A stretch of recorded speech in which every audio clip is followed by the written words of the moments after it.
Everyone, so I am at Kisumu Museum today, and so I wanted to show you a little bit of the first exhibit. So we'll walk around. So just the languages and dialects spoken in Kenya, traditional occupations, fishing, hunting and trapping, livestock, agriculture, harvesting, food preparation, clothing and adornments, headdresses, some of the furniture that they used, basketry,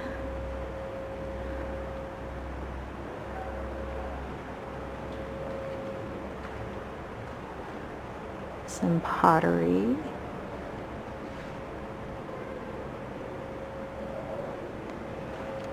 metalwork,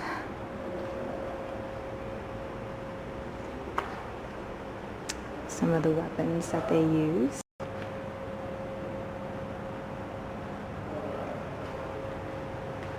musical instruments,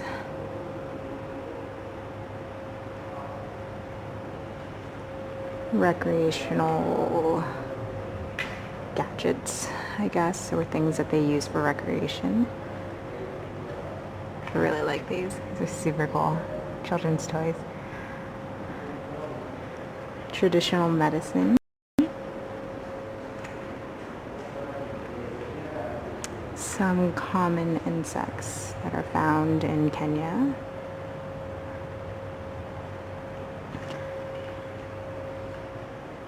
Fish and crustaceans.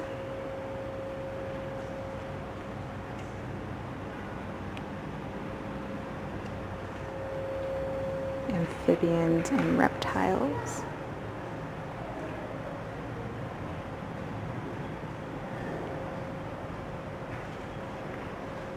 Some birds.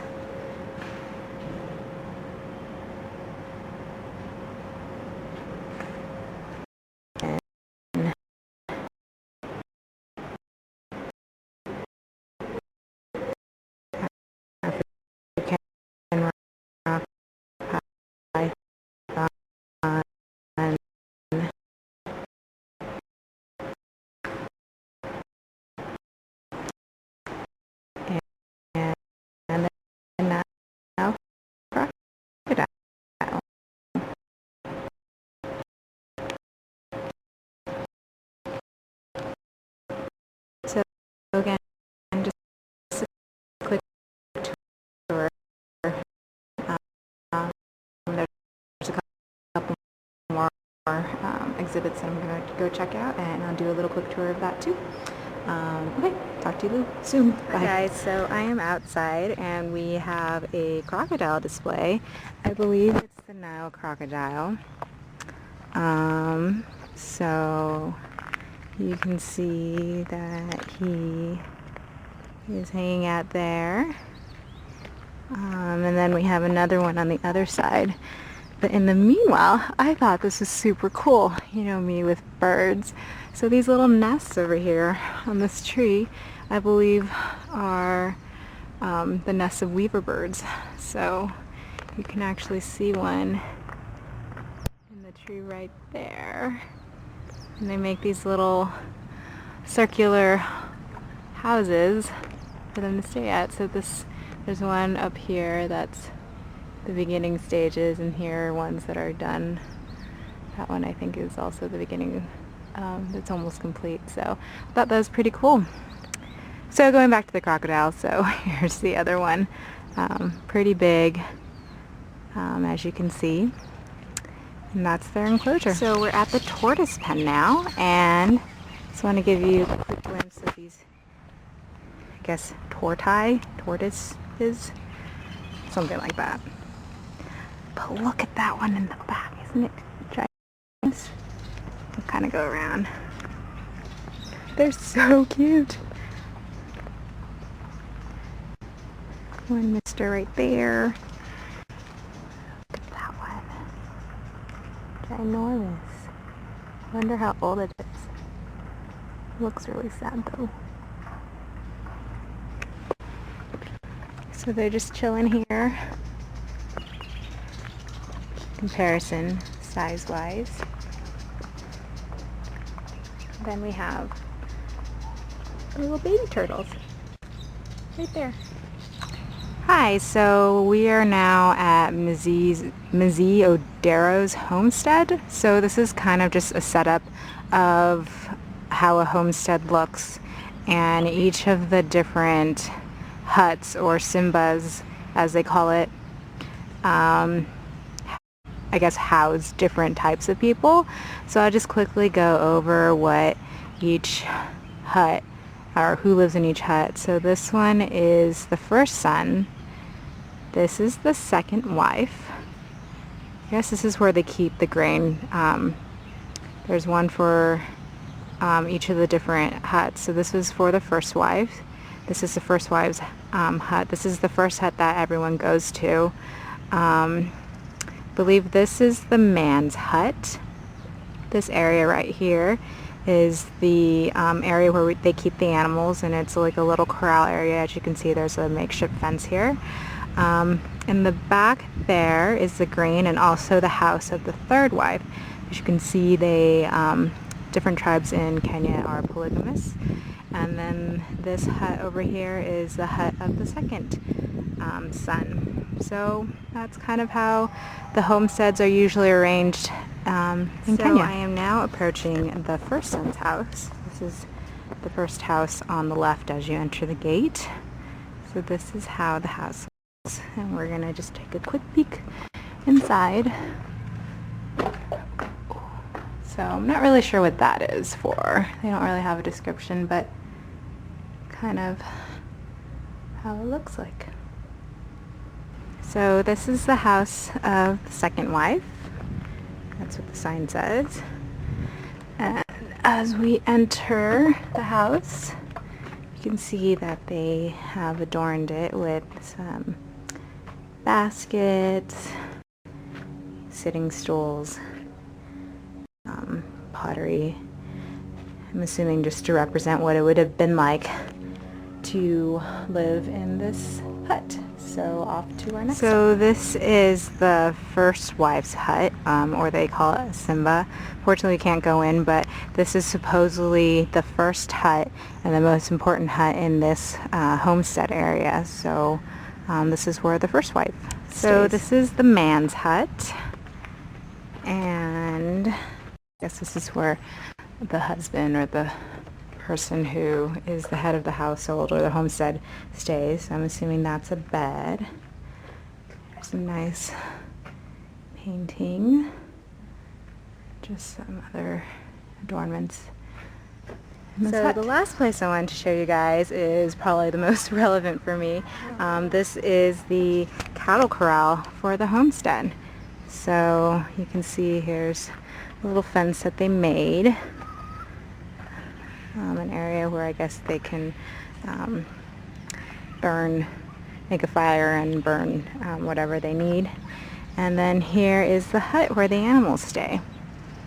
So as you can see, it's a little bit different from the actual homesteads. And there's actually goat droppings here. It actually smells like animal droppings here, but that's kind of how it looks. So I'm now about to enter the snake park. So let's take a look. Here's a little description of snakes. So the first snake we have here is a Kenya sand boa. So there they are in the corner. I'm kind of curious about this one. It's really fat, and I don't know if that's just shedded skin or it's about to shed its skin. That one was non-venomous.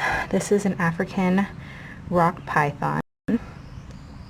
Non-venomous. Let's see. Anything else about it? Oh, no, nothing too much. This is a forest cobra. very venomous, neurotoxic. As you can tell, I'm more interested if they're venomous or not. Brown spitting cobra secretes a nerve poison. This is a puff adder. There's actually two. There's one right there. Another one right there. Also venomous, toxic. It says bites can cause permanent disability when left untreated. Over there, super cool. I don't know if you can actually see. This is a rhinoceros horned viper, and on the nose they have like little rhinoceros horns, which supposedly can inflict cuts when they are being handled by handlers. This is a Gabon viper. Super big. I mean, look at the head of that thing. It's crazy. Very venomous, hemotoxic. Over there, super huge. Black mamba. My first time in Africa, or in Kenya, we had a little incident with this guy right here, the black mamba. So if you're curious about it, just let me know. And the last one, which I believe is the largest one, is the African rock python. Super big, actually not venomous, but as you can see, extremely big. Freshwater aquarium.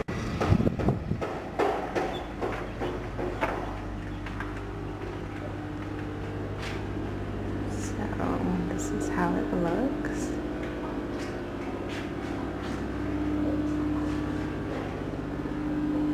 Samples of lungfish that have been dried.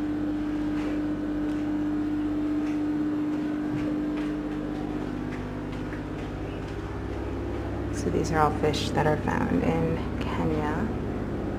So sorry for the quick tour, but just wanted to give you guys a quick overview.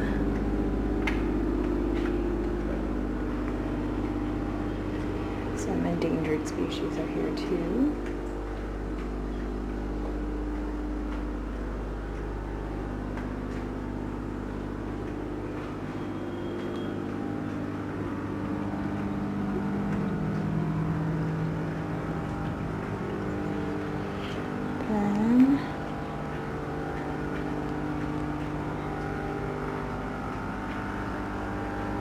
Coming up to my coolest exhibit, also kind of sad, just based on the space, is the lungfish. You can see it's this little small aquarium. It can actually breathe through gills and lungs, so pretty cool. And that's about it. Okay, so now this is officially the end of the Kisumu Museum tour. I hope you guys enjoyed the little mini tour that I gave you. Hope everyone's doing well, and I will talk to you guys later on my next adventure. Bye.